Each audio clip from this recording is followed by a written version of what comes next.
All right. So, sorry? I don't know how this works. Oh, it's okay. Like you can track, so the conversation will be tracked in the app as is, but also you follow the chat just through the YouTube channel as well. So I've sent you the link if you wanted to track the chat. But I'll have it here as well, and we can show them like this. So any in the chat, feel free to share. So they have mods in the chat. Yeah, we're gonna. Usually the mods appear. They're the first ones to be notified, so they'll appear as soon as. And I've shared the link with them as well.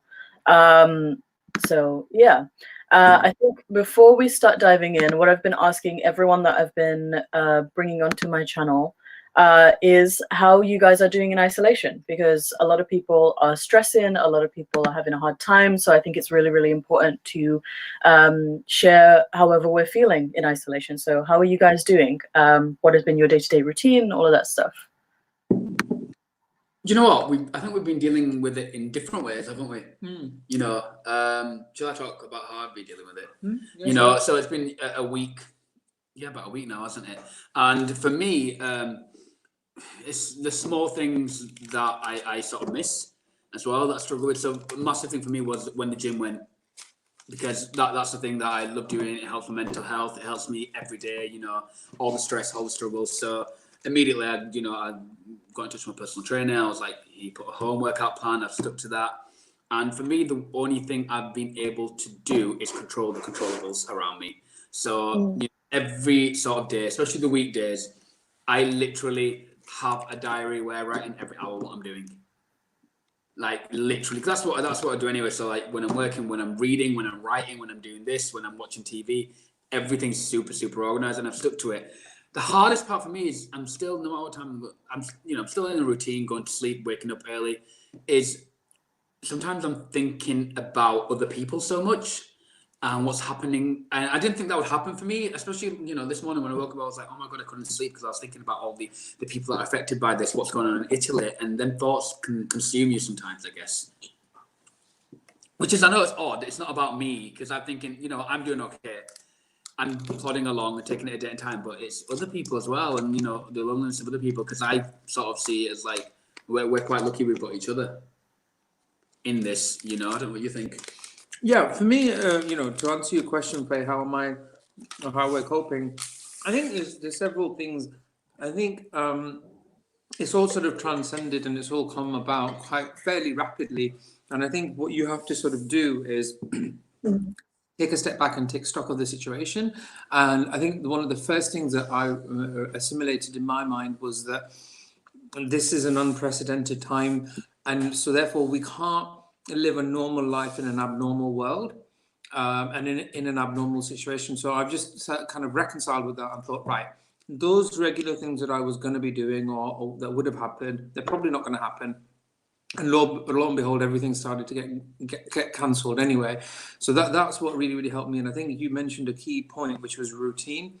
And I think routine is absolutely key. I'm somebody who works from home a lot anyway. So, you know, the lockdown has only impacted me sort of 60% of my day-to-day routine. I work from home anyway. But having said that, what's great is that I've got a lot of experience in, you know, working with limited resources, so to speak. So like Amir says, you know, in terms of having a calendar and building time, that's really helped me. So I've created my new norm using the tools that I already have. So, you know, I have a Google Calendar and I know that between this time and this time I'm going to wake up, and this is the time that I'm going to go to bed, and I'm going to work out at this time, and I'm going to go for a walk at this time, and I've got X, Y, and Z things to do in order for the next, you know, day or week to work well. So, you know, things that really help us is obviously the calendar. We've got our podcast, getting in touch with friends, like, yeah, you know, getting in touch with like the likes of yourself. That really helps helps us get through this really difficult time. You know, call it for what it is. You know, we're human beings, we're creative people, we're curious people, and all of that is really being curbed by COVID-19. So it's not an easy time, but you know, there's some really great coping mechanisms, and you're gonna have good days, you're gonna have bad days. Do you know what I mean? But yeah, we're doing our best. But you know what? I always remind myself, like, we are alive. Yeah. We are. You're lucky we're alive, and I'm just hoping everyone follows all the rules and everything. Yeah. For me, because I'm not someone who works from home at all, because I'm an educator, so I had to go into school every day and calm down my kids. And now that schools are completely closed in London, I'm not sure how it is because you guys are Brummies, so I don't know how it is in Birmingham right now. We're not in Birmingham. We're further up north. We're near Bradford and Leeds. Every Londoner thinks north. No. And north. We're like north. We're full on country girls. I work in education too, and all the schools are shut. Yeah, all the schools are shut. So for me, it was a real bummer because I don't like being at home. Because I've moved home so many times. I've been homeless. I've like moved 8 times. Like you guys know, it's coming up in your podcast. I won't give any spoilers, but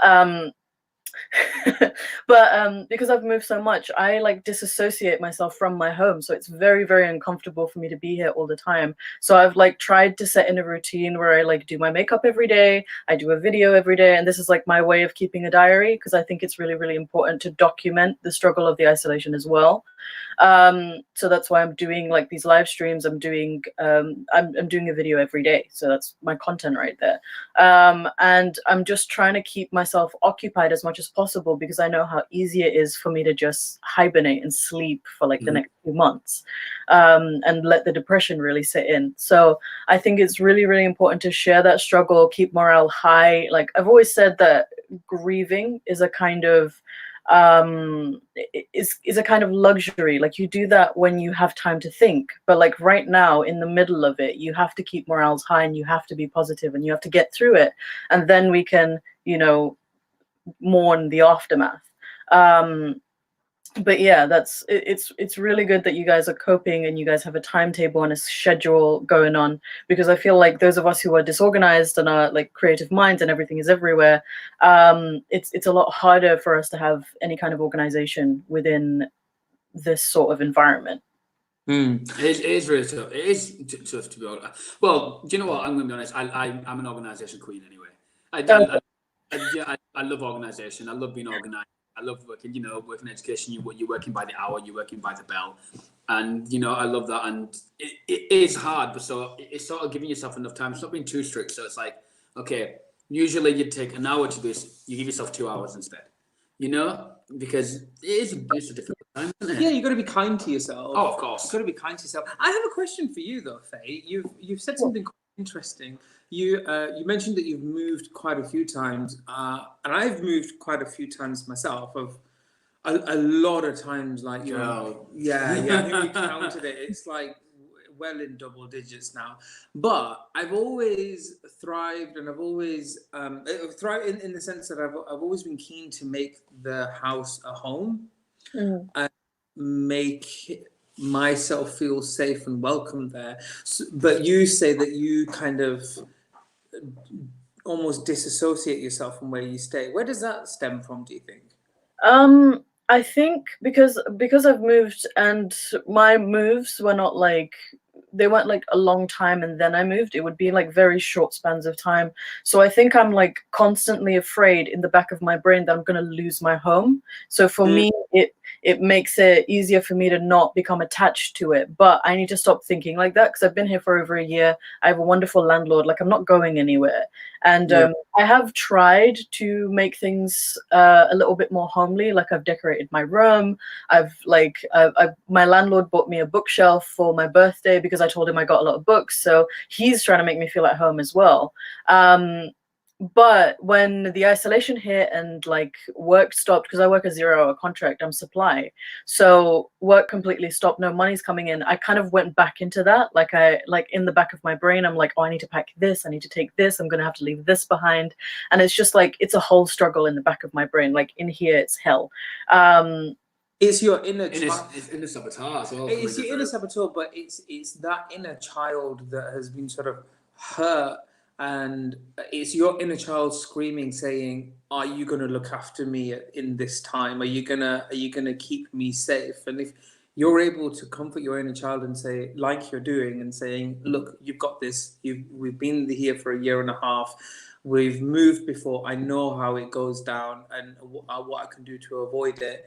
I think that will definitely happen. It's just I only picked on that because, like, for me, home means so much. Do you know what I mean? I'm a Taurus, so I like homely stuff as well. So I'm a Taurus moon, so I'm a Taurus Oh, moon. wow. Okay, yeah. So yeah, for me, it's so important. Stubborn bitches. Yeah, for me, it's so important to have to make a house feel like a home and make you feel safe and have it as your sanctuary. So yeah. It's a little things, isn't it? Yeah. You know, when I don't know, the small things. It is. Can It help you really is survive. the small things. Yeah, and like my inner child screams out at times. It's like I was in a panic last week, and I was like, okay, look, you've been kicked out before, and you know how to recover, but I'm not going to let this happen to you this time. Do you know what I mean? yeah. That person, that knight in shining armor, I tap into that myself and be like, you've got this. Do you know what I mean? Partner Yeah. or It takes a while, like, because I've spiraled for like the last 6 months. I think I told you guys, and I've told my general audience as well. Like, my depression spiral has been going on for like 6 months, and it's just only now being handled, and the isolation is definitely not helping. But it's something that it's something that I've dealt with basically my whole life, and I know how to cope with it really, really well until I know, like, oh my God, I need help. And I'll talk to people, I'll talk to my friends, I'll contact my GP, and I'm very good at now asking for help when I absolutely need it. And I'm very good at also talking myself down from the tree that I put myself in. So I'm not so much feeling it now, but definitely when work let me go and I was like arguing back and forth with them and they were stressing me out, it was very much in the back of my brain, like, I'm going to lose my home, like, I'm going to have to do this again. And yeah, it's like this constant thing. But anyways, before like I start crying, as is usual on my channel, I wanted to ask you what you guys do. So tell us a little bit about your podcast and what you guys do. Oh, cool. Well, we're just a mess. Yeah. You know what? How about you tell us what you think the podcast is about, and I tell them what I think it's about. Yeah. So like, It's because we're so different in our descriptions of everything. yeah, I mean, like professionally, I work in healthcare, so I work within the healthcare industry. When I say healthcare, people often think NHS, but I don't work in the NHS, but I work in the healthcare industry. And then in terms of why we're on this podcast, that's from the You Don't Love Me podcast. So yeah, that's a podcast that me and Amir started just under a year ago now. Last June, yeah. Yeah. So in June it'll be a year, and it's about really the life from the perspective of a gay South Asian couple. We realized after we got married that we're a bit of a novelty, and we got a lot of well wishes and real positive feedback from people that we just weren't expecting really. And even our registrar was saying that in the 21 years of doing the job, she's never met a gay South Asian ex-Muslim couple getting married and stuff. So we just wanted to share our experiences with more and more people really. And then I suppose we kind of found our niche audience. And a lot of our listeners are people of color that, come from countries that have suppressive regimes as far as LGBT people are concerned. But there's a length and breadth to it. Yeah, and that's just it, really. It's just us being our messy selves. I think that's how a lot of our listeners describe us, that, we're funny, but we're messy at the same time, like the right level of funny and messy. Yeah, I think, yeah, and for me, like, the You Don't Love Me podcast, we started it because we love to talk. We love to talk, and we needed a creative outlet, we felt, as well, somewhere. So we started it thinking, oh, this is going to be cute, our friends can listen to us, a few people will listen, and it obviously grew from there. And for me now, looking at it, it's an outlet, it's something that's so much fun to do, love doing, but also we do what we want to do. I don't want to be, is this podcast, oh, someone's talking. It's the podcast on iTunes, YouTube, or somewhere else. Now available on iTunes. It's on Apple Podcasts, it's on Spotify, it's on SoundCloud. Yeah, if there's a Linktree link as well to it that shows you where everything is. So holler at us. Yeah, go on Instagram, type in You Don't Love Me podcast, and there's a link tree in the bio, and that will give you all the platforms as to where you can listen to the podcast. Oh, yeah. And like I was saying, I think we do what we want, and the thing is, I don't think we can stop be put into a box. If I'm honest, No. you know, we don't like. Okay, we're gonna do all this, but this kind of audience, all this. We literally do what we want because, as you know, South Asian, gay, ex-Muslims, we don't want to be put into the box of that is who you are and that's all you've got to offer. Actually, no, we love pop music, we love Bollywood, we love drag queens. So we're going to do this on our podcast because that's what we want to do and that's who we are. And you don't have to listen to it, obviously, but you know, it's for us and people can connect, which a lot of people can connect to different sorts of episodes. That's amazing. I love that. Yeah, and we're not activists. We're not,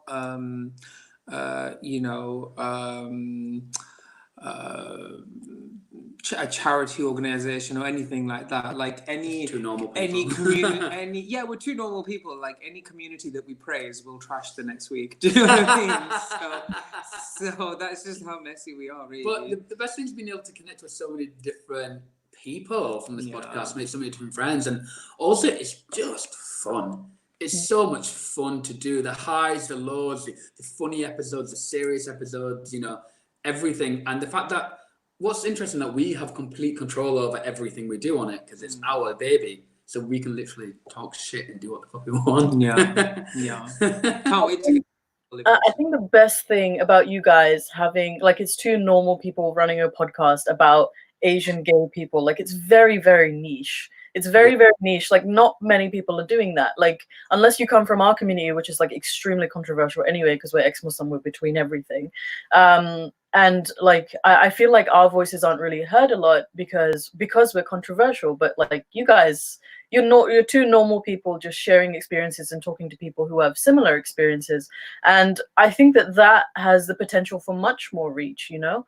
And I really, really enjoy your podcast. Like, it's just like sitting there and listening to two friends talk. And that's honestly, like, your content has kind of inspired my content to move in that way. That instead of just being like the angry, like, atheist online, I could do more fun stuff and do my own stuff, you know?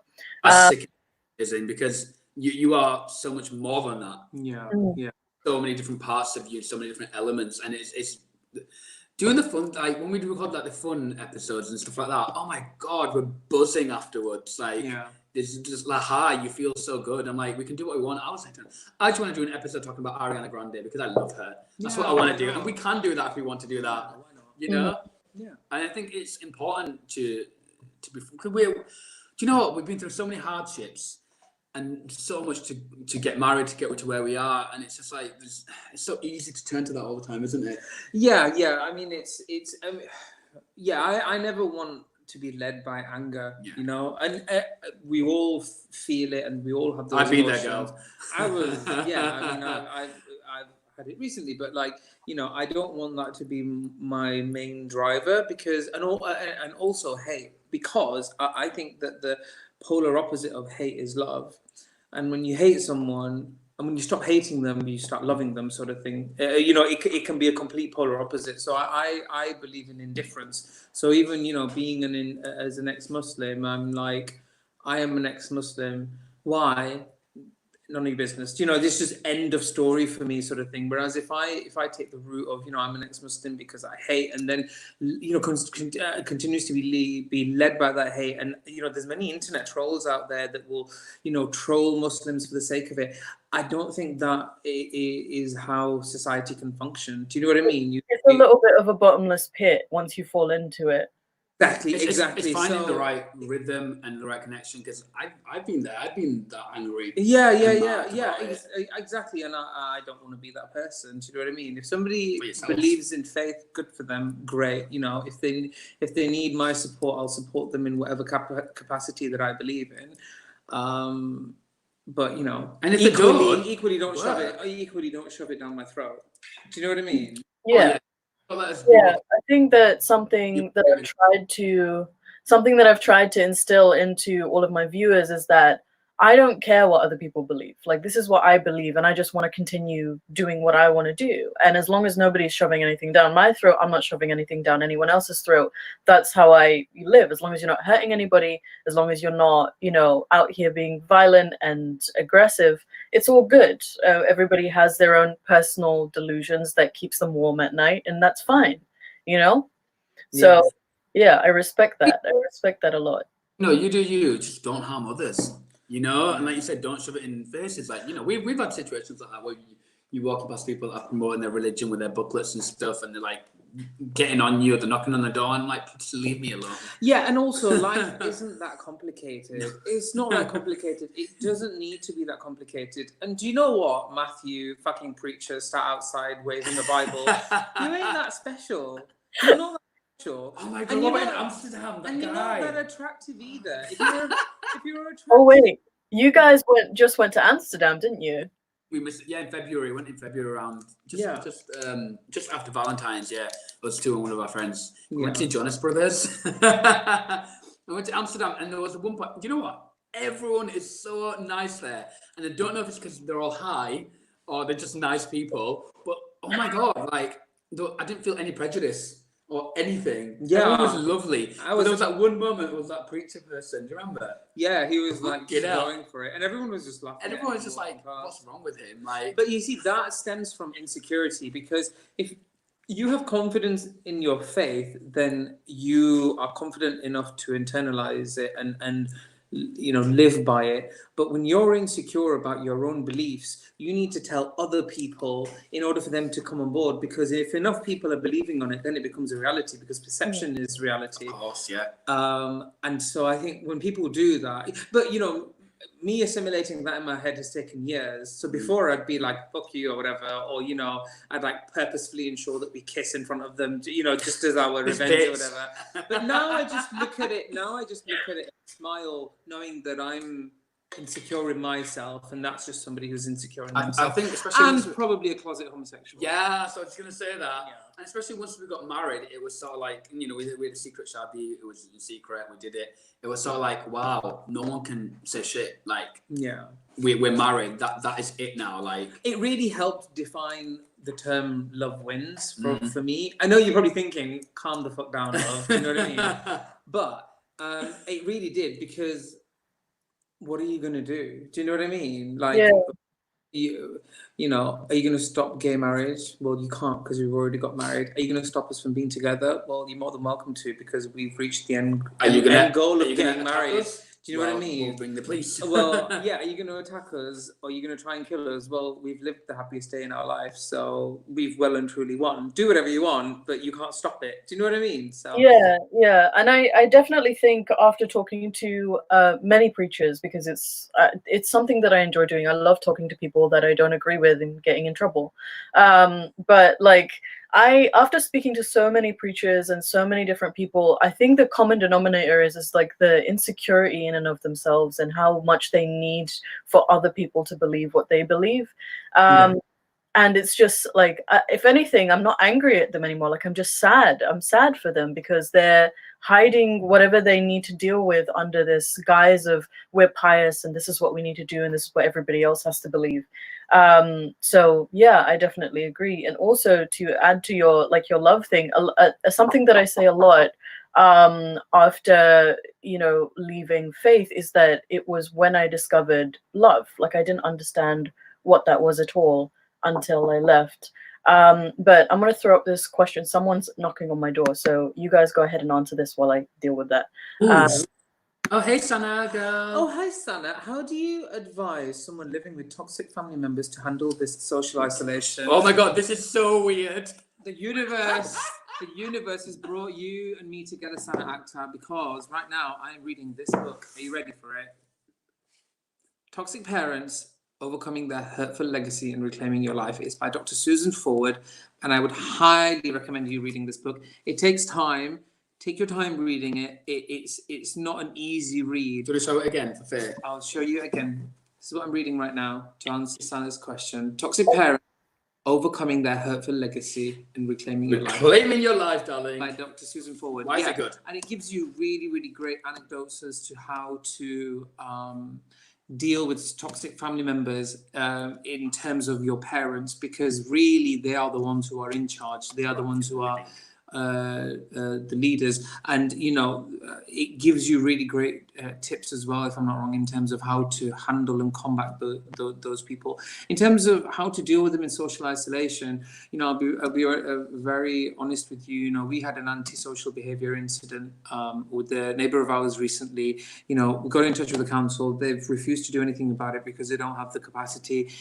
Spoke to the police. They see it as a council matter, and everyone is kind of not able to support you in the usual ways. So you got to get creative with it. You really have to. Unfortunately, those kind of services aren't going to be there right now. So when it comes to family members, I think definitely keep yourself to yourself. That really helped me. You lived at home. Yeah, when I lived at home, and make your own routine and do what makes you happy. And I think you'll find that that's probably better than poor human contact. I'll give you an example. When I got kicked out and my family members stopped talking to me, and then I had a little bit of contact, but it was horrible. Do you know what I mean? The stuff that was being said. And one of my friends said, "Oh, well, at least your mom's talking to you." And I said, I don't think I want that. I don't want that. Like, I want my mom to be a mother, not a bitch. Do you know what I mean? I don't want her to say bitchy stuff to me all the time. So I'd rather have no contact than shitty contact, because that's toxic for me. So yeah, so Sana, yeah, definitely make your own routine, do the things that make you happy, and just stay out of toxic people's way. I want to add to that in a moment. And read this book. That. And because Sana, do you know what? Get creative, Sana. You're creative. We've done an interview for your blog before. Get in touch with loads of people, write up interviews, get on it, and also keep in touch with us, keep in touch with the community. Yeah. We're all we are all here. Like, whether we can, whatever, even if we can't provide anything, we can listen and send some love hearts. It's really important that you do that. And yeah, I always say it, and I know you're probably sick of me saying it, but it's from RuPaul, I think. Here we go. And that is, go to the people who celebrate you, not discriminate you. So if you've got toxic family members, for every one toxic family member, you'll find another really loving family member online who's willing to talk to you, or start an OnlyFans and start showing your toes or something. Whatever keeps you Make going. that coin. Get that coin. There's plenty of people there that would pay good money to see your toes or whatever. Just do it. It's tough times. But yeah, to add to all of that, I mean, people who have been regulars to my channel, I have a few in the chat right now. People who have been regulars here know that, like, I struggled a long time to maintain, like, keeping my family and trying to keep contact with my family, because even after a lot of things happened between me and my dad and all of that stuff, a lot of family wanted to keep intact with me. But what I realized is that they just wanted me to, like, atone for the things that I did. So, like, for reporting my dad and, like, refusing a marriage and things like that. And it's like that toxic culture that, and something that they kept telling me is that blood is thicker than water. You can't let go of your family. And it's just like, blood means nothing if they don't love you for who you are. He used to say that all the time. Said that. And I didn't understand that until I met him. He and obviously with Amir's backstory, and I was like, oh, but family is important and it's everything and so on and so forth. But I just realized that was just a toxic tactic to keep you hooked in. And I was like, you'll find your family, you'll make your family. Yeah, as queer people, we get to choose our family, and there's a reason why that's said. There's a reason why wise old queens said that. It is, but it is a hook that people use. There's an episode on our podcast called Daddy Issues where I talk about my daddy issues, and my father, I didn't know him until 20 something, 24. When he left when I was young, and his hook was trying to, like, when I got to know him, and I was already smart, and I was already you were grown. I was grown, girl, and he was like really trying to manipulate me. It didn't work at all, but it was like, I'm your dad, and my expectation is this. I'm like, bitch, your expectation is what? You haven't been here like for over 20 years, and you have an expectation, and then you want to come for my mom when she's been doing everything, and no, you have nothing. Give me the money. Which you haven't given me. Alimony. I did an episode. That is mine. Yeah. I did an episode on my channel just talking about my daddy issues because I have a series on my channel called Dancing with My Demons where I just talk about all of my issues and I go through them one by one. Because for me, it's like really cathartic in a way to be able to just share like all the pain that I've gone through. And then I can just, you know, put it in this box and I can let it go. And if it comes back, I can revisit this and see how much I've grown from it, sort of thing.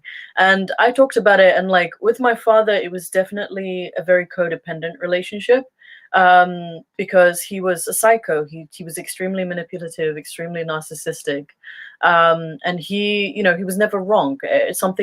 Anything that happened was always somebody else's fault, and you know, it was very abusive and things like that. So I got my own fair share of daddy issues, and I think that that stems from an abusive background. Yeah, exactly. We're not getting paid to promote that. No sponsorships, no ad. We'll pay all of us, guys. But in that vein, I wanted to move on to the next topic, which is all about shunning. And I've spoken about it with another friend of mine called Nick Gray, who is from the ex-Muslim community. And the ex-Muslim community talks about shunning a lot because, you know, people who dishonor the family and leave the religion and things like that are often shunned. But you guys have an added layer of that because you guys are gay. And I wanted to talk to you about your shunning experiences, how you deal with it now that you've moved on from it, and you know, what you would advise. We've done a bunch of hashtags, so shunning is abuse, shunning is torture, and life after shunning, for those of you who want to share your stories on Twitter, Instagram, anywhere you want. So yeah. Oh wow. Okay, shunning. Bitch, I think I did the shunning. What is shunning? What I don't understand what's Do you going mean on. like when the community like push you out? So shunning is a broad term for any kind of ostracism, so emotional abuse, kicking you out of the house, disassociating with you, targeting you for harassment, anything like that. Oh, okay. Well, you've been through it, girl. Well, I don't think I've had it due to my religious views. Like I don't think sexuality. Yeah, but we're talking religion though, aren't we? And sexuality. Either or. Either or. Either or. All right, okay. How long do you have?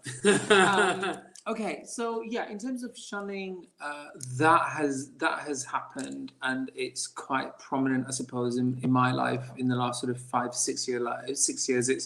It's really shaped up who I've been as a result. You know, who I am as a result. And basically, what happened with me was that, you know, I was kicked out from my family. And completely ostracized. I have no contact with them, and it's been about 5-6 years now that I haven't had the full-on family contact, and for the last couple of years I've had no contact at all, and that has been due to sexuality. That's, you know, been due to sexuality, but more so when other people found out. You know, with the South Asians, it's all about the white picket fence. So long as that's not penetrated, everything's fine, we can deal with it. But the minute other people find out, then it becomes too much. So I was kicked out as a result. So that was, you know, extremely difficult, and that was a challenge, and that had a huge impact. And we've got an episode on that called Reclaim the Rainbow. I think it's episode 2 of our podcast, and I go into it in a lot more detail. And there's a part 2 coming soon as well, to sort of help others, you know, who will probably go into a similar thing. And then in terms of religion and religious views, I was fairly confident in challenging my parents' religious views. But what I realized quickly was that it's not worth doing. And the reason why is, you know, I was told, and I saw it on TV, you know, Dr. Zakir Naik, his son is now becoming a preacher as well, I believe, or he already is.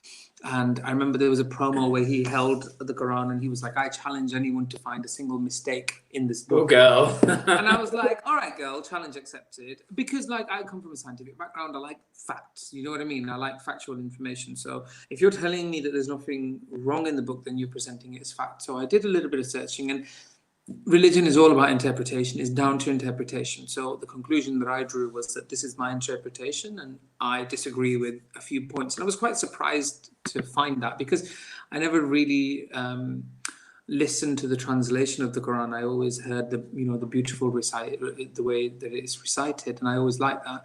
And then I started reading the translation, and I was like, oh, okay, not for me. And then I started challenging and the whole belief, and did the angel Gabriel come? Did he open up Muhammad's chest? Did they get on a horse? Did they fly? How many layers of skies are there? Is sperm produced in the lower back? Just loads of things. Can you beat your women lightly? And so on and so forth. And they, for every one criticism or every one critique, there's there is a Muslim out there that will either challenge me with anger, or they will say that I've got the interpretations wrong, which is fine. But when I went to my parents, they couldn't even comprehend it. It wasn't even going through here, because you could literally see the cogs not turning but fucking jamming, because they were like, but it's the foundation, like you can't question this. And they weren't even angry about it, but they just didn't have the answers. And I realized that coming from a lower economic background, the foundation of my parents' education and knowledge was religion. So it is their very existence. You can't just go in and just completely challenge that, because you've not got they've not got much. You don't have much of a person left behind it all. So I was like, okay, it's really interesting, that is. Yeah, and I thought to myself, it broke me, definitely. So yeah, and I was like, that's you, that's your lane. I disagree with it. If you can't accept me for my views, I respect it. It's your home. You have been successful in being you in terms of your interpretations of success. Now it's for me to go on to my journey, and that's how I've dealt with it, and that's what's really worked for me. But I do want to vent. The other day, okay. I was driving the other day, and this motherfucker who lives 2 doors down from my parents' house decided to turn his car around and stick a finger at him. Now I don't know whether this was at me, and I don't know whether it was a hate crime or otherwise. He's decided it is. But I will pursue this once COVID's gone, simmered down. I will get. But yeah, it's all to do with sort of going to the people and places that celebrate you and not discriminate you.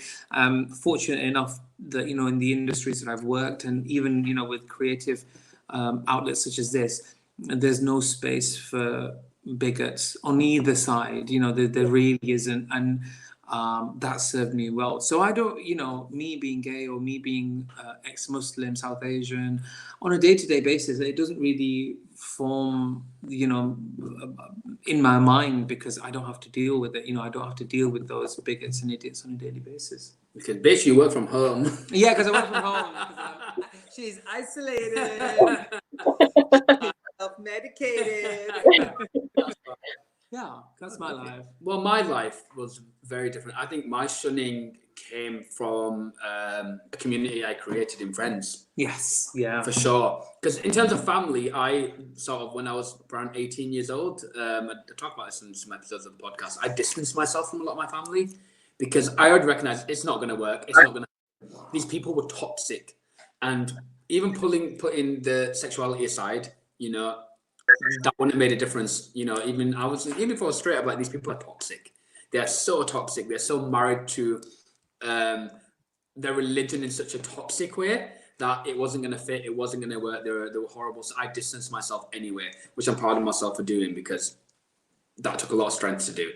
And I sort of created a community. So I was on my own personal Twitter back in the day, from when I was like 16 onwards, for a good 4 or 5 years, where I made my own community of, like, sort of, let's say, Gaysian friends, but they were, and allies, but they were still religious, and that was fine. They were breaking their rules all the time, obviously, X, Y, and Z. They were kept it hush hush and secret, which sort of made me keep it hush hush and a secret, because I didn't really, all my friends were white, and they're amazing friends, but I felt like I didn't connect with Asian people at all, and I thought, I'm finally connecting. But little did I know, when I decided that actually I'm going to question everything a lot more. I was at home during Ramadan that one year, and it was so tough for me, because I was like, I'm not fasting this time. And I used to keep my fast, and this is too hard for me. And I made a blog about it, because I wanted to, like, let my own feelings out. And they didn't have to read it, and I wouldn't even direct them to it, because I was honest. I was like, stuff in here you might not agree with, so it's best that you don't. And they didn't agree with a lot of it, but I'm saying I might not even agree with this in a few days. It's my feeling at that moment, and you can't tell me I'm wrong for how I feel, because I do feel isolated and I do feel trapped and I do feel like I'm being suffocated by this. Yeah. And you know, they were really, really good friends of mine, as in like I thought they were friends forever. When I sort of decided that I was coming away from that and I was going to be gay and proud, X, Y, and Z, it got too much for them. And they, you know, completely shunned me. They tell me, you've got a toxic heart, you're this and that, you know, cut me off of everything. And I thought, fuck this, I'm going to cut the rest of you off of everything then. I'm not having this because, and now, you know, these people have gone on and sort of lived, you know, got married to women. Gay people got married to women, still being toxic, and some of them have distanced themselves or tried to get back in touch, but just sort of never happy, if I'm honest with you, because to me, they're not living their true authentic selves ever. And that is an issue with me. I find it hard now to be friends with people that are not living their true authentic self. Even if your true authentic self in that moment is a fucking mess, I want that. You know? No, but I want that because it's truly you. You're being a mess. And I've even had discussions with some of my friends where this, you know, they're going through hell, and the reason being is because they're so fixated and trapped and following certain rules that they keep breaking anyway. And I'm like, why don't you just move out? Why don't you just do this? Why don't you do that? I'll help you make a plan. Let's do this. They can afford to, they can, but like, oh no. So why don't you get in? You don't want an arranged marriage, but you're gonna go and see a guy that lives on the other side of the country, not telling anyone, and stay in a hotel with this person and stuff like this. And it's like dangerous as well. That's dangerous, regardless of religion or not. What are you doing? You know? And I guess being trapped and not knowing anything else and not questioning the religion forces people into some of these dangerous situations as well. Because because you can't follow rules, you can't live by so many rules. Yeah, and also I think that some of your friends, it just your ex-friends, it just goes to show that they were so insecure in their own faith that they didn't allow it to be challenged. Of course, yeah. You know, I've had constructive conversations with religious people, and we've just agreed to disagree, or you know, they've given their point of view, and I've just given my point of view or listened to their point of view and moved on. But you know, they were clearly so insecure, and then they weren't particularly religious at all. But yeah, they just, I think for a lot of people, it's always difficult to reach that finishing line. They couldn't agree to be saved. No. But I'm finding that now, and like, you know, we're ex-Muslims, but everyone knows we literally don't give a crap what people are. No. But I do find, I don't know what you think about this, Faye. Do you find some, you know, LGBTQ plus Muslims or modern Muslims don't do anything Islamic, but they can't let go of that label for some reason? Yeah, I mean, it's no secret to anybody who's been following me for long enough. Like, I've had my spats with certain people. Really?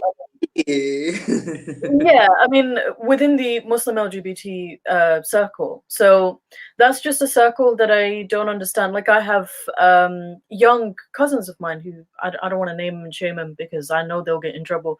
But like, I have family friends and cousins of mine who have got in contact with me and been like, hey, like, I don't think I'm straight, and that's like, yeah, that's fine. Yeah, and they're like, I don't want to be an ex-Muslim, but I need support. And I was like, okay, like, you don't have to be an ex-Muslim. Like, I'm not going to tell you to do that, and I'll tell them to like, oh, go to Iman or go to the Nazamat Foundation. Like, they'll help you. Like, they're Muslim, but they're accepting and stuff like that. And they're just, you know, they're not ready to make that step. And I understand that, and we want to nurture that, and we want to accept them and move on. But Iman and, well, not so much Nazamat, because Nazamat have worked quite closely with all of us, and I met Nazamat at your event, which we'll talk about in a little bit. But with Iman are quite against us. A few years ago, the Council of Ex-Muslims were, you know, had some hoarders that they were a bit provocative. They said stuff like Allah is gay and all of that stuff.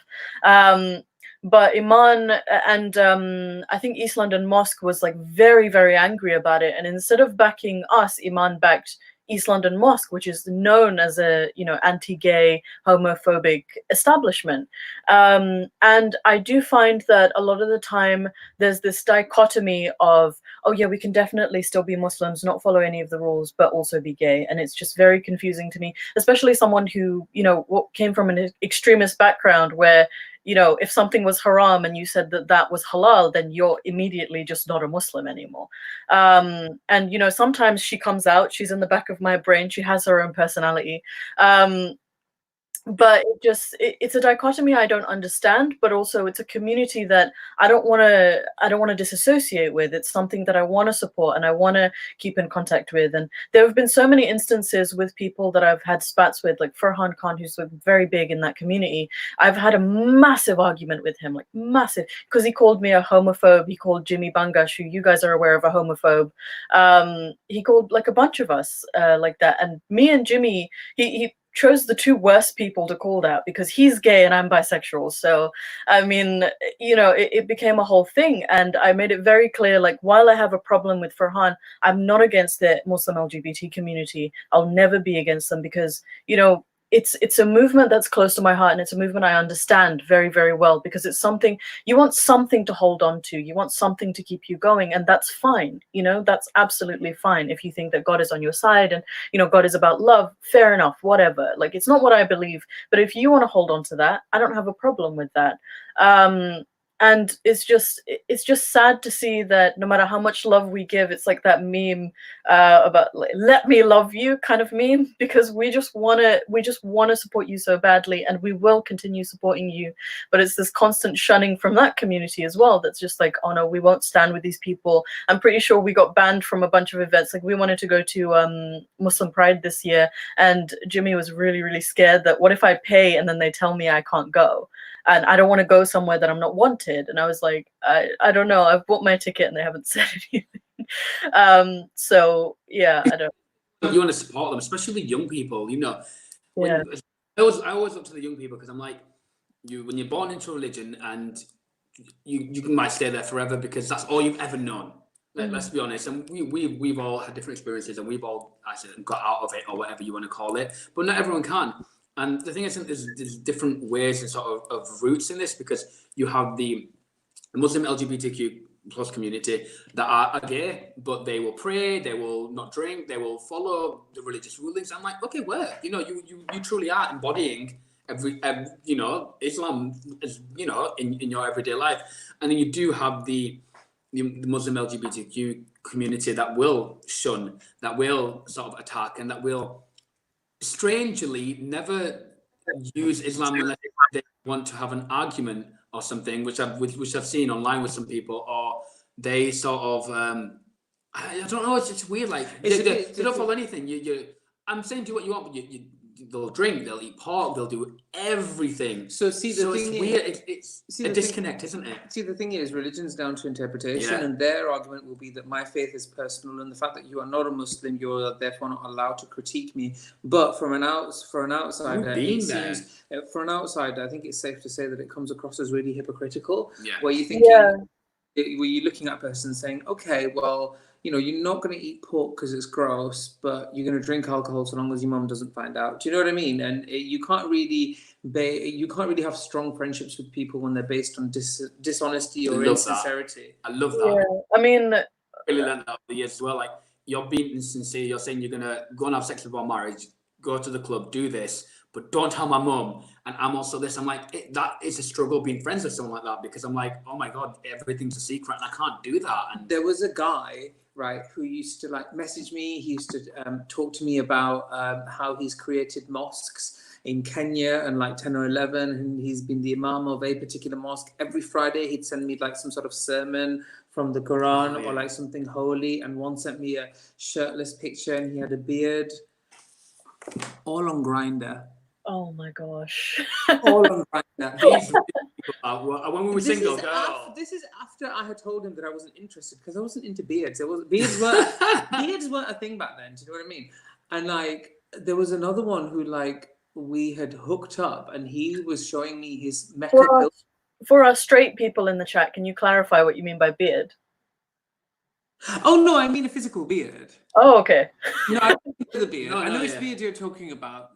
He's a proper. No. He was like an Islamic beard, like full on, and it was just a bit difficult for me, because I was like, I don't know why you're doing this, and you know, just stay in the lane that you want to be in. If you've got an inner conflict and if you hate yourself for it, be that person. Like, don't fucking come over to me and tell me about how you're feeling and then be like, you know, oh, I've, you know, cleansed myself from the sin that I'm about to commit with this person. I ain't interested in that. Can I add something to this? What's interesting, I would like to know the perspective of someone that is Muslim, not part of the LGBTQ plus community, but does support gay people. That'd be interesting to know their view, because do they feel like these people are LGBTQ plus and are Muslim but don't do anything that associates with religion? So they'll eat pork, they'll drink, they'll post nudes online all the time.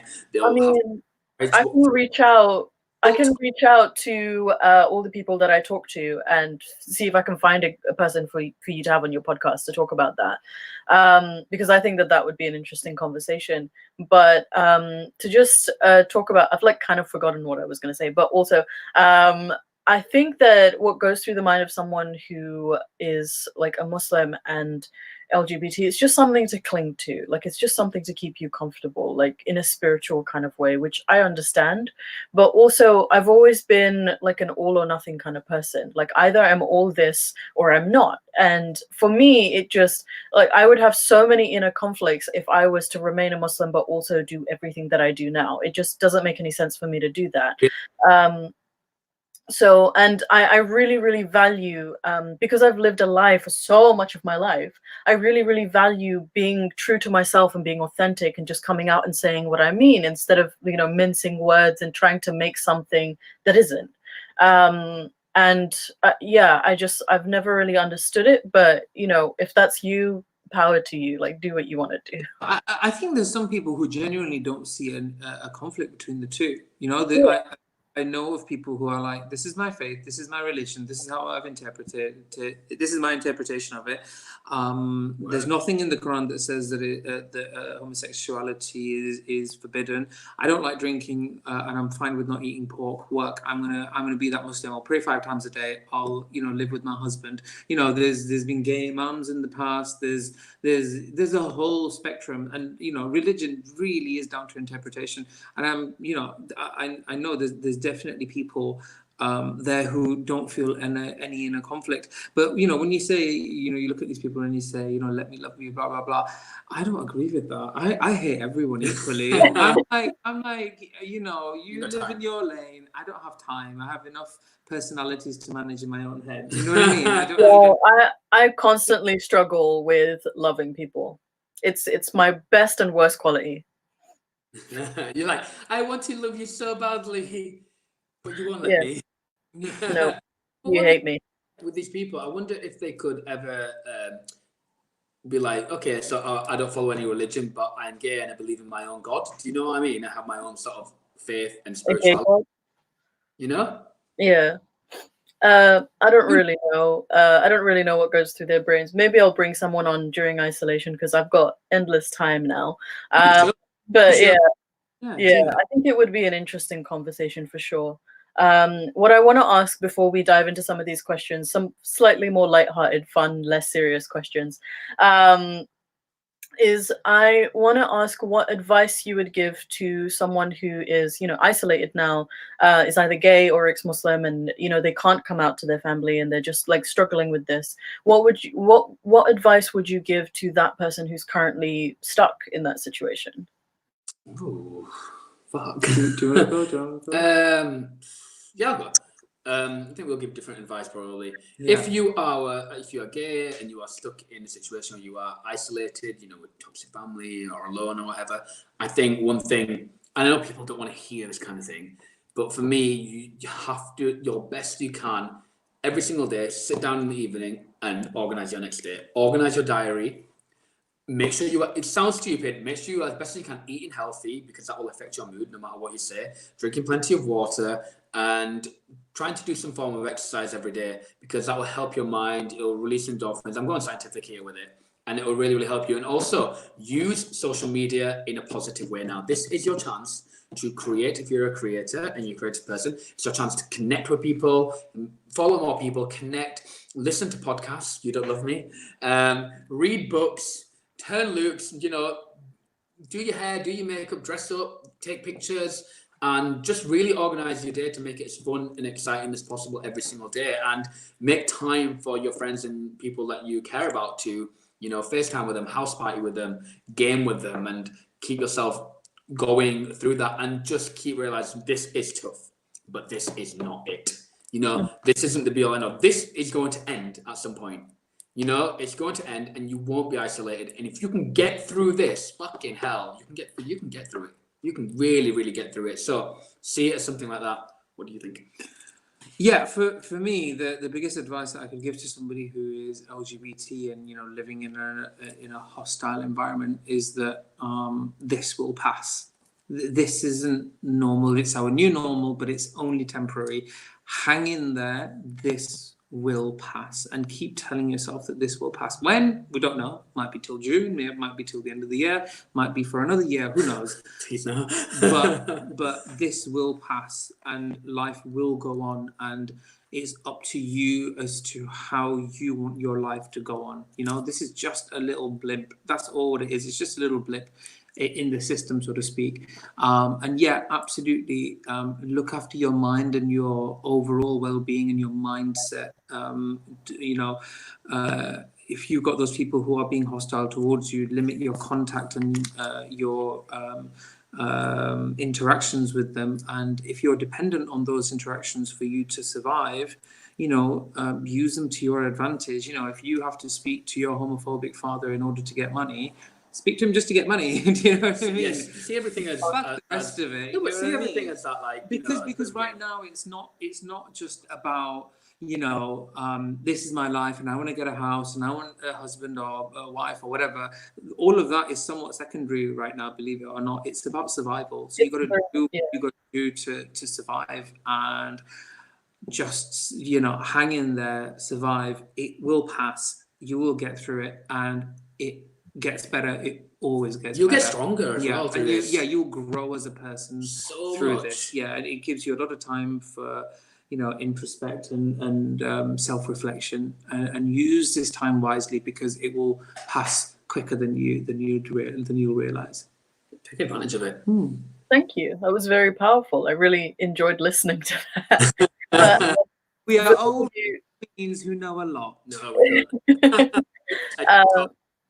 But yeah, I would, because you mentioned your podcast. It is a podcast that I personally listen to, and I would recommend it. It is a really, really good podcast. It's just a very nice conversation to listen to while you're, doing your laundry, cooking, or in isolation, and you just want to, you want to fill your room with friends. It's great. But yeah, I like that advice, because I think a lot of people are panicking right now. A lot of people are really struggling. A couple of weeks is going to be Ramadan. It's going to be even harder for some people. And like, this why I've kind of committed to making content, not only just for myself because I need to keep busy, but also because I think that the world needs positivity right now. And I like adding negativity to the pile is just going to make things so much worse, because people are going to be riled up. All of their energy is going to go in the wrong direction. And we just need there to be laughs and cheers and, some isolated drinking in small increments. But yeah, so thank you for that. I really liked that. Now to go on to some questions that aren't so serious. Okay. Any favorite films, games, or books? Well, the third one I can answer. We'll go films first. Film. My favorite film of all time is Devdas. Because I love Devdas. It's my favorite film. I've seen it hundreds of times, literally. Ridiculous. I know all the dialogues by heart. Madhuri Dixit is amazing. The costume, the drama, the heartbreak, the family-friendly humor, the devastation. It's just beautiful. Film-wise, for me, I like my superhero films. So I love my Marvel films, my Avengers, Which one, Iron Man. Oh, do you know what? Guardians of the Galaxy. No, I love Guardians of the Galaxy.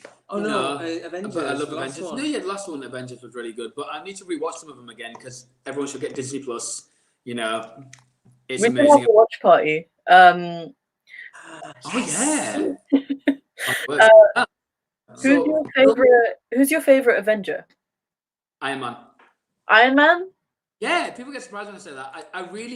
I think it's because I just love Robert Downey Jr. playing the role. That's I think simply what it is. Keep it in your pants. No, girl, that's Thor. Thor is my favorite Avenger. I think he's had the most interesting story arc, and Fat Thor is my favorite iteration of Thor. Oh my god, it was so mad. That's our Yeah, Thor that we literally. want. It's the Thor. I have like a little pop Funko on my table that's of Fat Thor. My friend got it for me. She was like, I saw it and I couldn't not get it for you because that is, for some reason, it's like stuck in her brain because I always have the weirdest observations of anything. And I was like, I think Fat Thor is my favorite Avenger, not just Thor. Fat Thor is my favorite because he's just my mood all the time. What's your favorite But book? yeah. My favorite book of all You're looking at the time bookshelf over is there. Is this where you pretend you the read? book. Yeah, okay. I've only read about 10 books in my life. I'll be honest. So disappointed. I've like abandoned many books. My favorite book of all times is probably The Little Book of Lost Things. That book is really good. It's a really, really good book. I think it's, and I think now talking about it, I realize it's all about that a guy making a connection with his inner child, and I think that's so profound. It's a really good escape book, and I was reading it at a time where I was living with my parents, and not really connecting, and not knowing who I am and knowing that I don't quite fit in, and the book just really, really helped me. I love, that's my favorite book of all time. I have not read it again since I read it the first time. I don't even think we've got a copy of it. But that's a really good book. I really like that book. And then currently I'm reading this book. I'm not sure if I've spoken about it. Isn't that good? Is it by Susan Forward, PhD? Okay, so she has a checklist at the beginning, right, of like whether this book applies to you or not, and it is so crazy because like so much of it applies to me, and like it's a full-on checklist. Oh, can we go through the checklist for me? Yeah, sure. And I think I scored like 79% or something. Oh my God, did they ticks and crosses? Yeah. Oh my God, you're left-hander with your backwards tick. So so it's stuff like, I mean, I'm not going to go through all of them. There's a lot, but it's like your relationship with your parents when you were a child. Did they tell you whether you were bad or worthless? Did they use physical pain to discipline you? Did you have to take care of your parents? Were you frightened of your parents? Were you afraid to express anger at your parents? Did you find yourself in destructive or abusive relationships? Do you feel anxious when you're successful and frightened that someone will find out you're a fraud? Despite your best intentions, do you find yourself behaving just like your parents? Do your parents manipulate you with threats or guilt? Do you believe that somehow your parents are going to change for the better? Do your parents manipulate you with money? There's so many. I scored 72%, and she says that even if you get a third of them, this book applies to you. So it's crazy. We're fucked up. Yeah. You literally, I was reading this and I was like, I wasn't ready for such a personal attack on my life. Do you know what I mean? Do you know what I mean? I was like, wow. Do she know? I have a theory that my parents have read the opposite of this book. Oh my God. Do you have awful children? Yeah, how to be toxic towards your children and give them a hurtful legacy. There was a book at home, and like I swear, both of them would take time to read it, and then they'd come out and they'd be like, "We have parental rights, and kids should be like this, and kids should be subservient, and blah blah blah." Was it the Quran? No, it was a different book. It was a red book. I remember it, and I tried reading it, and I was like, I have no idea what the hell it said, like shafoofy, poofy, foofy, something weird. But I swear they have read the opposite of this book. Like that is that. Yeah, I'm certain of it. I'm certain. You're really pushing that book, aren't you? Yeah, please read it, because see, I'm a preacher, because if you don't read this book, then how am I to know that it works? Oh, I need to get my hands on that book now. I'm sold. But Amir, do you have any favorite books? I've got a few favorite books because I love to read. I'll talk about the Black Album. There's a book called The Black Album by Hanif Qureshi, and he's a fantastic author, fantastic. And it's one of the first books I read where I felt I was like, I could see myself in the book. And that's really hard to see as a brown person, yourself in a book. And it was a guy that had that conflict between his religion and his culture and the Western world. And it was just fantastic. And it played out really dramatically, really, really dramatically. Do you know a book that I really saw myself in was The Empress Orchid by An Chi Min. That's a good book. She was a 18th century queen and princess who had to overcome adversity and had great outfits. So I can really relate to that. I genuinely read the book and I was like, oh my God, she has my life. Oh. She was like taking trips to like escape the palace and shove a jade egg to like practice Kegel exercises and everything. Oh my God, it's a good book. Kegel exercises. Great book. Wow. Yeah. Yeah, I thought yours was Regeneration. That's another one of my favourite books, Regeneration by Pat Parker. So I love war literature. And my dissertation was based on war literature. And it's just, I love the poetry and everything. So Regeneration is about soldiers that have gone to war and, you know, they've experienced really, really tough times, obviously, and they've been shell-shocked at war. And what it does really well, it blends non-fiction and fiction very well. It's got like True Letters, it's got Owen and Sassoon, which is like two of my favourite poets, as characters in there, and they really explore all the elements, and they explore the homosexuality of these characters as well. And it's just fantastic. I read it in sixth form. I read it in sixth form. I've read it about 5 times since then, and it formed part of my dissertation. It's such a good novel. I can't really read realistic fiction, as a lot of the people on my channel know. My favorite thing, like, I love sad shit because I like feeling sorry for other people rather than myself. So my favorite thing in the whole world is Berserk, which is a manga. And it's about a mercenary who just has the worst luck. He has the worst fucking life in the world. He was born from a corpse. Like, that's how bad it is. It's a brilliant, in my opinion, it's the best thing in the world, because for me it just related to me so strongly that, like, if this person, even though they're fictional, can do anything they want, then I can get over anything, you know? Like, and his whole life is just like fighting these like overpowerful god demons and all of that stuff. So for me, it's like, no matter what happens to him, no matter how bad he gets it, he just keeps fucking going, and I love that. So he's just become like a symbol for me, like a very strong symbol. So yeah, that's my favorite thing in the whole world. But the last thing that they asked was games. What are your favorite games? I don't know, manipulating men. Same. Oh yeah, my favorite game is Super Mario World on Super Nintendo. That's my all-time favorite game. We've got SNES as well. You love that, don't you? Yeah, I've got it again in my life on the SNES that Amir bought me, and there's so many. You guys are pro gamers. Huh? You guys are pro gamers. You guys are e-girls. Yeah. No, we're not at all. We've got 3 consoles, but like we don't use them a lot. No, but yeah, that's my favorite game. I absolutely love Super Mario World, and then a close second will be Super Mario Kart. Oh my god, I love Mario Kart. The Switch So much. That's super. Love Mario Kart. Yeah. What's my favorite? I love Mario Kart. I love the Pokemon games, and yes, this might sound boring, but I love putting the PS4 on and playing FIFA because I've done that forever. It's a mindless game that you can just escape to, so I get it. It was never within my pick of the drawer, but what you're gonna do. The next question is, are there any things you started doing because of isolation that you think you'll keep doing anyway? Masturbate. Lots of it. Okay, be honest now. Anything that we've started doing because of isolation that I'll carry on doing anyway. Reading? Yeah, maybe just being kinder to myself. You know, the pace of life has really slowed down. And I was saying this to Amir at the beginning of the year. I said, I need a break. I need to slow down because I am going at a rapid pace. And I really appreciate this downtime. And I think I'm just learning to not take too much on, because I'm like, I'll cook and then I'll go to the gym and I'll clean, I'll do this and that.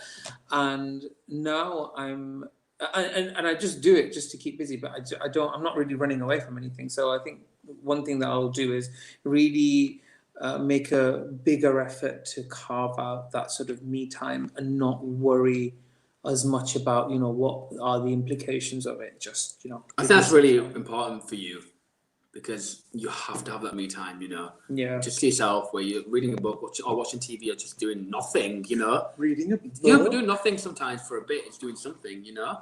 It's important. For me, I think I love to write poetry, short stories and stuff, and it's all been on the back burner for a while, and I've started allocating time to myself through the week to do it as well now. So I think that's something I need to continue to do.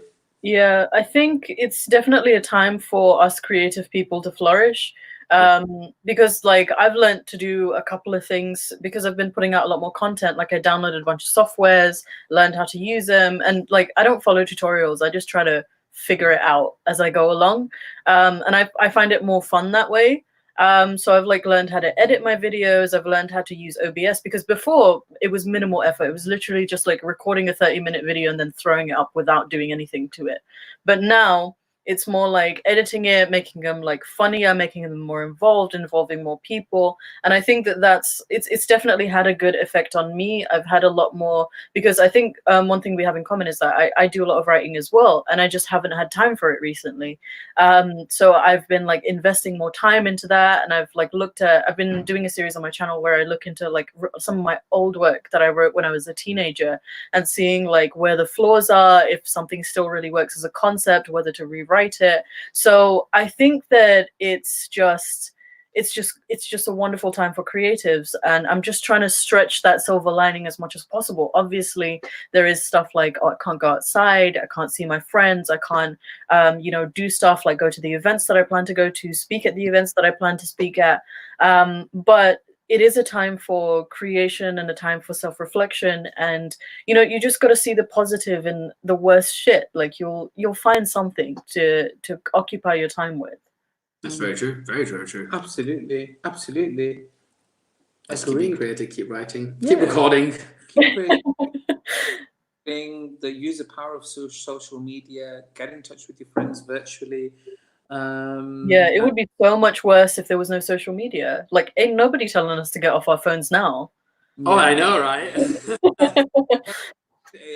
all of a sudden, like the broadband providers are like, we've increased your capacity. I'm like, bitch, I've been telling you to do that for the last 2 years, and you're like, sorry, we can't do it, and now all of a sudden you can. But yeah, no, it's good. It's good.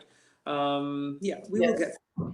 Yeah, and I've also been like flying on Instagram. I've been posting every day. I've been adding to my stories. Like Instagram is usually a platform I don't have time for because I'm so busy working and doing other things like with my activism and just normal stuff at home and doing my content. But like because there's so much time, I've just been popping off there, and I like really didn't realize how much of a tool it could be. Like it's such a powerful tool to use for whatever message you want to share, because you have like a very, like in terms of how active your audience is, Instagram is a much more active platform than Twitter or YouTube is, because you might find people who join you, like 6 or 7 people who join you live on Twitter or YouTube, but on Instagram everybody's watching all of the time, and I didn't realize that before. So for anyone who's like an activist or who wants to share things, I think that, and also because it's a visual platform and it's not something you read, you can be really creative. You can use the filters, you can throw on some makeup, put on an interesting outfit. Like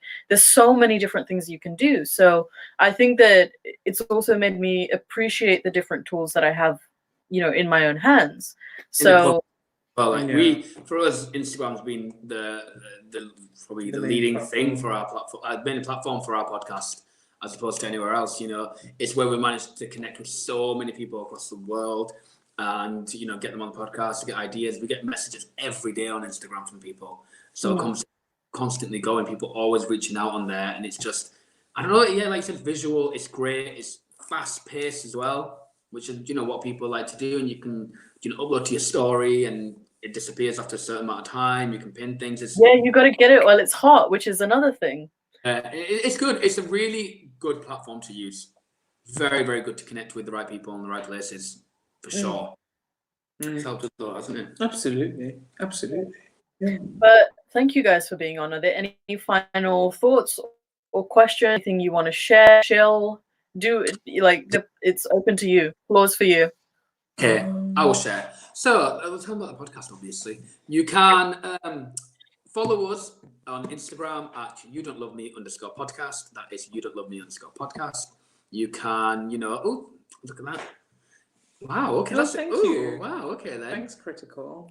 You can like us on Facebook. Just type in you.don't.love.me podcast and you'll find us. There's a Linktree link on our Instagram as well and our Twitter. And if you click on that, it's got everything on there. All different platforms you can listen to us on. My poetry account, Lady Bushra, his alter ego. Let's not talk about that anymore. We have all the different sort of things we're going on, and the National Diversity Awards as well. Click on it, leave a few notes, comment, nominate us. It's all anonymous, so we don't know, who's nominating us and what's happening. And yes, please do, so you can see some brown gays and faces on TV hopefully, in the world. Yeah. And thank you. Also, when is my episode coming out? Because I think my following would probably be interested in that. It'll be in April sometime. Probably. I've got it written down somewhere. There's a schedule. I think it'll probably be in the 2nd or 3rd week of April. Okay, well, I'll shout it out anyway when it comes out. So yeah. Yeah, we've got a date down, but things just keep changing all the time. There's a calendar. There's a calendar schedule. So yeah, but I believe it's the 2nd or 3rd week of April. But we'll let you guys know well in advance. But yeah, we'll let you know next week actually as to when we have our next podcast meeting. Another meeting with you. But yeah, I just want to say thank you so much. Thank you for having us. This has been really, really good, really, reflective and fun. Really, really fun. And thank you to everyone who's constantly supported us and continues to do so. That really means a lot. And if anyone has any suggestions or what they'd like to see more of, get in touch. Let us know. We will take your criticism on board. Then throw it in the bin and carry on as usual. That's not my criticism again as well. You guys gotta get. I have a suggestion. You guys gotta get Jimmy on your podcast. Okay. Who's Jimmy? Jimmy Bangash. He doesn't do the social. I don't do social media. I know apart from myself. I'm really sorry. But get in touch with him. Get him on your podcast because I think that I'm very new to this community, but he's been doing this for a really long time, and I think that he should be exposed to the wider sort of Asian LGBTQ community. He definitely, he's earned it for sure. I think you were mentioning him. Very handsome, bald guy. Yes. Hey Jimmy. Okay, perfect. Yeah, great. We will try and make that collaboration happen. We've got to schedule everything we've got planned. We've got a lot coming up. Oh my god. Self-isolation time happened, right? And we just this week was like, okay, we've got to do this and this and this and this and this. I'm like, oh my god, shit, there's too much to do now. Yeah. But work. That's me. Yeah, that's just me. I'm like, we are doing everything. Yeah. So yeah, watch this space, people. Watch this space, and you don't love me. You don't love me. Thank you guys for doing this, and thank you for the sponsorship, Miss Susan Forward. Thank you guys for coming on, and it's been a really interesting time. I don't usually have people who are outside the ex-Muslim community that come in, but I really, really want to do more of this where we just branch out and we see who we can get and what opinions we can share. Anything crazy, anything chill, everything goes here. What? I'm glad that you guys joined us. We have a few late. Oh, we came so late. But yeah, this was a really good conversation, and I hope that people will scroll back and listen to the whole thing. It's been a wonderful time. So thank you guys for coming on, and we'll definitely be in touch in future. And I hope you can get Jimmy on your podcast. And we'll put the link in our link tree as well. Yeah, we will do. Thank you so much. You don't love me. Bye. Bye.